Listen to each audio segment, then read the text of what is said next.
Hello students, welcome once again in Sundar sir's classes में। सुंदर sir एक बार फिर सबका स्वागत करता हूं सुंदर सर्स क्लासेज में।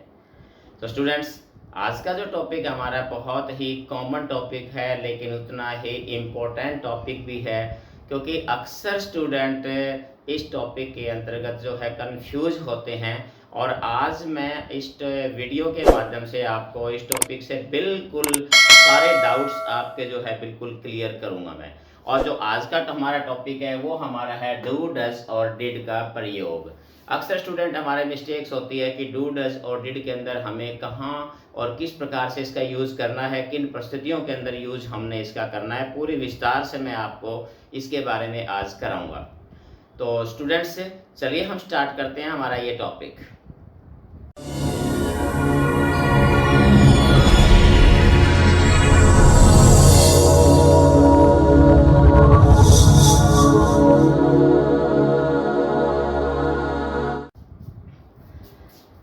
स्टूडेंट, सबसे पहले अगर हम बात करें डू डज और डिड की, तो एक चीज बिल्कुल क्लियर है, आपने एक चीज याद रखनी है सबसे पहले करने से पहले कि आपने इनका प्रयोग कहाँ करना है। सिंपली तो एक इस चीज में बिल्कुल ध्यान रखना है कि डू का यूज आपने आई वी यू दे या फिर प्लूरल सब्जेक्ट के साथ करना है।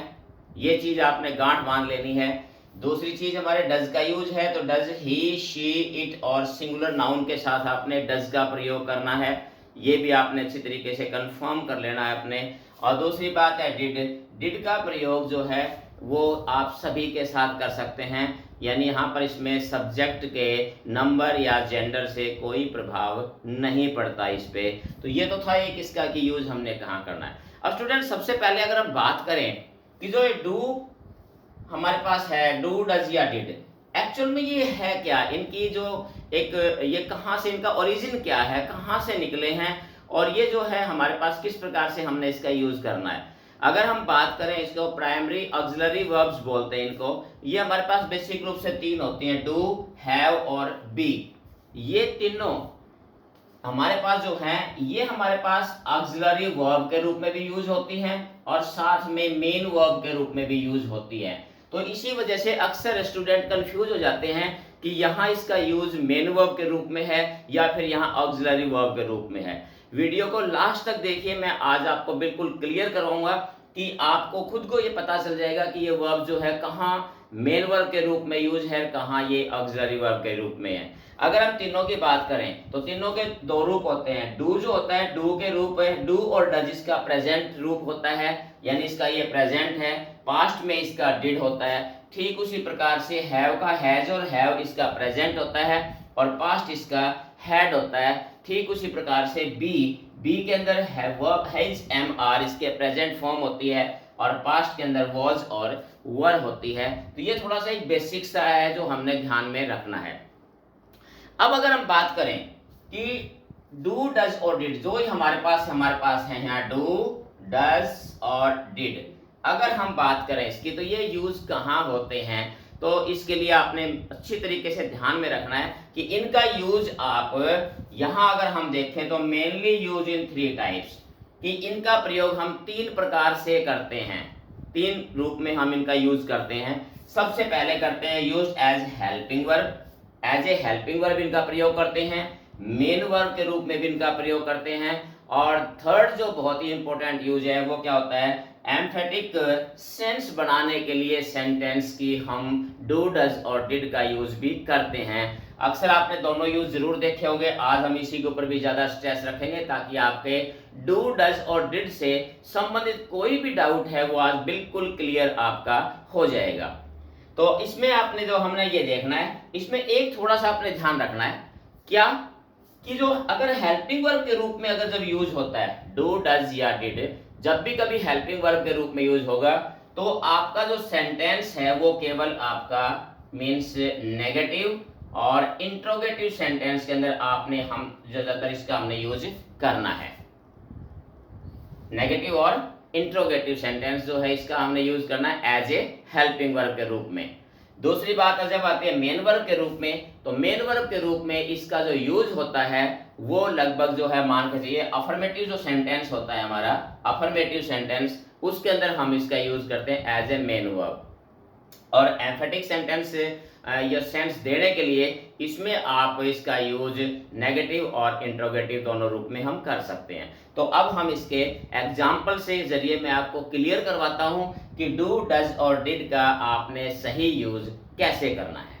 देखिए स्टूडेंट्स, ये हमने जो सेंटेंस कुछ लिखे हैं, अब अगर आप इनको देखें तो just like I do not go there, he does not go there, या हमने लिखा they do not finish their work, और अगर say do you know him, he did not work hard, did he see you there. अगर आप इन sentences को देखें तो सभी हमारे जितने भी सेंटेंस है, या तो हमारे पास क्या है ये, या हमारे पास नेगेटिव और इंट्रोगेटिव सेंटेंसेस हमारे पास हैं, ये नेगेटिव और इंट्रोगेटिव। और अगर आप इनमें देखें आप, तो यहाँ जो भी हमारे पास जस्ट लाइक यहाँ डू है, डज है, ये जितने भी हमारे पास यूज हुए हैं यहाँ, ये सारे के सारे किस में यूज हुए हैं, ये हेल्पिंग वर्ब के रूप में यूज किए गए हैं, हेल्पिंग वर्ब के रूप में यूज किए गए हैं। तो इसका मतलब क्या होता है कि आप जब भी डू और डज का अगर आप यूज करते हैं, और तो आपने क्या करना है, एज ए हेल्पिंग वर्ब। क्या है ये, एज ए हेल्पिंग वर्ब। अगर हेल्पिंग वर्ब के रूप में, तो आपका हमेशा सेंटेंस या तो नेगेटिव या फिर इंट्रोगेटिव में ही आप इसका यूज कर सकते हैं।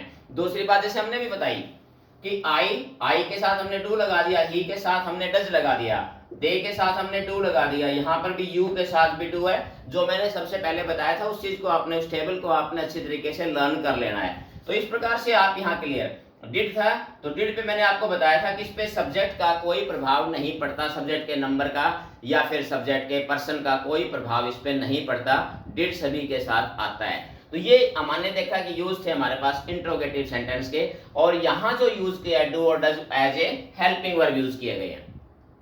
अब हम देखते हैं इसके मेन वर्ब के रूप में यूज किया है। तो स्टूडेंट देखिए, अब हमारे पास जो एग्जांपल है इनमें आपने विशेष तौर पे क्या देखना है, जैसे यहाँ पर हमारे पास डज है, यहाँ पर भी डू है, यहाँ पर भी डू है, यहाँ डू 2 बार आ गया, तो इससे आप अच्छी तरीके से समझ सकते हैं कि दोनों में डिफरेंस क्या है। इसके बाद यहाँ पर हमारे पास डिड है, यहाँ पर डिड है, डिड के साथ डू भी है। अब बहुत अच्छे एग्जाम्पल्स है, आप इन एग्जाम्पल्स में देखिए, यहाँ पर ये क्या कहता है, he does his work regularly. अब यहाँ पर जो डज है वो क्या है हमारे पास यहाँ मेन वर्ब के रूप में प्रयोग किया गया है, यहाँ मेन वर्ब के रूप में है। इसके अंदर भी देखिए आई डू माई ड्यूटी, तो यहाँ पर भी हमारे पास क्या है, मेन वर्ब के रूप में है। अगर यहाँ देखिए Raju do not do his duty, अब यहाँ पर हमारे पास 2 डू है। तो स्टूडेंट इस बात को आप अच्छी तरीके से समझ सकते हैं कि जो स्ट्रक्चर होता है सेंटेंस का वो क्या होता है, helping verb plus not plus verb होती है। तो इसमें आप देख सकते हो कि शुरू के अंदर जो शुरू में डू आया है, यहाँ पर मेन ये 2 डू है इसमें, तो आपने देखना है कौन सा डू इसमें हेल्पिंग वर्ब है, कौन सा मेन वर्ब के रूप में आ रहा है। इसके लिए जानने के लिए क्या है कि अगर सेंटेंस नेगेटिव है तो आपने सेंटेंस की स्ट्रक्चर देखनी है। स्ट्रक्चर में क्या होता है कि सब्जेक्ट के तुरंत बाद अगर सेंटेंस नेगेटिव है तो क्या होता है, हेल्पिंग वर्ब आती है, हेल्पिंग वर्ब के बाद जो आता है हमारे पास वर्ब वो हमारी मेन वर्ब होते हैं। इसका मतलब ये डू जो है हमारे पास वो हेल्पिंग वर्ब के रूप में है, और दूसरा जो डू है हमारे पास ये हमारे पास मेन वर्ब के रूप में है। तो यानी क्या का मतलब कि अगर आपके पास सेंटेंस नेगेटिव सेंटेंस है तो नेगेटिव सेंटेंस के अंदर भी डू जो है एज ए मेन वर्ब, लेकिन यहाँ जो डू आया है यहाँ ऑक्सिलरी के रूप में प्रयोग किया जाता है। नेक्स्ट एग्जांपल देखिए, he did his work last day. यहाँ जो डिड है, यहाँ डिड क्या है, सब्जेक्ट के तुरंत बाद आ रहा है, तो सब्जेक्ट के तुरंत बाद अगर अफर्मेटिव सेंटेंस है तो सब्जेक्ट के तुरंत बाद क्या होता है, हमेशा वर्ब आती है। तो इसका मतलब ये वर्ब की सेकंड फॉर्म है, तो यहाँ पर भी क्या है, ये मेन वर्ब के रूप में सेंटेंस प्रयोग किया गया है। तो स्टूडेंट इसको भी आप ध्यान रख सकते हैं, यहाँ मेन वर्ब है। अब यहाँ एक और चीज देखिए, girls did not do his, यहाँ देयर आ जाएगा, सॉरी देयर ड्यूटी। तो यहाँ पर यहाँ देखिए हमारे पास डिड और यहाँ पर हमारे पास क्या आ गया, डू आ गया। इसका मतलब क्या है, यहाँ जो डिड है हमारे पास ये किस लिए प्रयोग किया गया है, ये हमारे पास हेल्पिंग वर्ब के रूप में है, और यहाँ जो डू है ये क्या है हमारे पास है, मेन वर्ब के रूप में प्रयोग किया गया है। तो स्टूडेंट्स इस प्रकार से आप देख सकते हैं यहाँ की डू और डिड यहाँ पर जो यूज किए गए, यहाँ हमारे पास क्या है, मेन वर्ब के रूप में प्रयोग किए गए हैं। तो मेन वर्ब के रूप में हमने इस प्रकार से डू और डू डज और डिड का प्रयोग हम कर सकते हैं। अब स्टूडेंट इसमें कुछ यूज और हैं डू डज डिड के, और वो सबसे महत्वपूर्ण जैसे मैंने आपको बताया था, ये इसका बहुत ही इंपॉर्टेंट है एम्फेटिक सेंटेंस। अगर हमने सेंटेंस की सेंस एम्फेटिक बनानी है, थोड़ा सा उस पर प्रेशराइज करना है, स्ट्रेस देना है, तो हमने डू डज और डिड यानी कि डू डज और डिड का यूज हमने कैसे करना है, उस समय भी हम इसका यूज करते हैं सेंटेंस पर थोड़ा सा स्ट्रेस देने के लिए, एम्फेसाइज करने के लिए सेंटेंस को। जस्ट लाइक देखिए, I do go to school. एक तो हम सिंपली कहते हैं आई गो टू स्कूल, मैं स्कूल जाता हूं, लेकिन अगर मैं कहूं मैं स्कूल जाता तो हूं, वह काम करता तो है, बच्चे अपना काम करते तो हैं, या उन्होंने अपना काम किया तो है। तो इस प्रकार से सेंटेंस जो होते हैं जिसमें थोड़ा सा हमने एम्फेटिक जो सेंस बनानी होती है सेंटेंस की, तो वहां हमने डू डज और डिड का प्रयोग मेन वर्ब से पहले हमने करना होता है। तो इसमें जैसे example, I do go to school, मैं स्कूल जाता तो हूं। इसी प्रकार से ही डज लर्न हिज वर्क, वो अपना काम याद करता तो है। सिंपली कह देते ना वो काम करता है, या वो अपना काम करता तो है, यानी कि हमें एम्फेसाइज किया। इसी प्रकार से they did do hard work, उन्होंने मेहनत की तो है, की तो थी, सॉरी पास्ट टेंस हो गया, उन्होंने मेहनत की तो थी, वो कल आए तो थे, उन्होंने ये काम किया तो था। तो इस प्रकार से जो सेंटेंस होते हैं, इसी प्रकार जैसे Rita did sing a song, Rita ने गीत तो गाया, गीत गाया तो, रीटा ने गीत गाया तो, यानी कि हमने थोड़ा सा इसको स्ट्रेस कर दिया सेंटेंस को, थोड़ा सा हमने इसको एक हाईलाइट किया इसको। तो यहां हमने देखिए डिड का प्रयोग, यहां पर भी डिड, यहां डज और यहां डू, यहां पर हमारा जबकि मेन वर्ब हमारे पास यहां सिंग है, यहां डू है, लर्न है और गो है। हमने क्या किया, इन वर्ब्स पे स्ट्रेस डालने के लिए, इसको एम्फेसाइज करने के, थोड़ा सा उस पर प्रेस डालने के लिए हमने डू डज और डिड का प्रयोग यहां हमने किया है। Just like we do build a house, we do हम घर बनवाते तो हैं। तो हम इसका मतलब क्या हो गया कि हमने यहाँ डू डज और डिड का प्रयोग थोड़ा सा स्ट्रेस डालने के लिए, जो इसका बहुत ही महत्वपूर्ण है, जो आपको आमतौर पे जो बुक्स में या स्कूलों में नहीं करवाया जाता, वो इसके यूज हैं यहाँ डू डज और डिड के, जो आपने ध्यान से देखना है, सबसे इंपॉर्टेंट रूल है इसका। इसके अलावा थोड़ा सा इसमें और बता दूं आपको, कई बार हमने डू डज का प्रयोग हैज और हैव के साथ हम इसका प्रयोग, या पास्ट टेंस अगर आ जाए आपको हैड, तो उस परिस्थितियों के अंदर भी हम इसका यूज करते हैं डू डज और डिड का। कैसे देखिए, जैसे ही does not have a car, he does not have a car, तो यहाँ पर हमारे पास डज आ गया।